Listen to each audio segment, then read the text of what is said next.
Hello friends, welcome to Dindigul sister. நம்ம திண்டுக்கல்லையும் மழை பெய்யுது. ஸோ உடனே சரி வாழைப்பூ வடை போடலான்னு சொல்லிட்டு தங்கச்சி சொன்னனால சரி வாழைப்பூவில் போட்டு வாழைப்பூலாம் உரிச்சு எடுத்துட்டு அதில் வந்து பச்சை கலர் பருப்பை ஊற வச்சுருந்தோம் ஒரு 10 நிமிஷம். அதில் வந்து உடனே பகுதி பச்சை கலர் பருப்பு தனியாக எடுத்து வச்சுட்டு மிச்சத்தை வந்து நல்லா அரைச்சி எடுத்துகிட்டு வந்தாச்சு.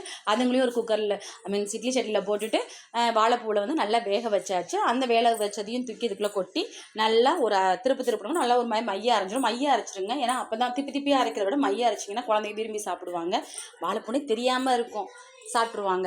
இதுக்கு வந்து நிறைய பெரிய வெங்காயத்தை குட்டி குட்டியாக கட் பண்ணி வச்சிருக்கேன், பச்சை மிளகாய், இஞ்சி, கருவேப்பிலை, மல்லியில் கட் பண்ணி வச்சிருக்கேன், கொஞ்சம் சீரகம் எடுத்து வச்சிருக்கேன், கொஞ்சம் சோம்பு போட்டுக்கோங்க, உப்பு தேவையான அளவுக்கு பெருங்காயத்தூள் போட்டு அதில் கொட்டி நல்லா உட்காந்துட்டு எல்லா இடத்துலையும் அந்த வெங்காயம் படுற மாதிரி நல்லா பெரட்டி அதில் குட்டி குட்டி உருண்டையாக எடுத்து வச்சு தனியாக வச்சிடலாம். அதில் வந்து உடனே பக்கத்தில் வந்துட்டு ஒரு கடாயில் வந்து எண்ணெயை நல்லா காய வச்சுக்கலாம். இந்த குட்டி உருண்டையை வச்சு லைட்டாக கையில் ப்ரெஸ் பண்ணோம்னா நல்லா ஒரு மாதிரி வடை மாதிரி வந்துடும். அதை எண்ணெயில் போட்டு நல்லா பொரிச்சு எடுத்துலாம் நம்ம வாழைப்பூ வடை ரெடி. டீயோடு சாப்பிடுங்க. தேங்க்யூ.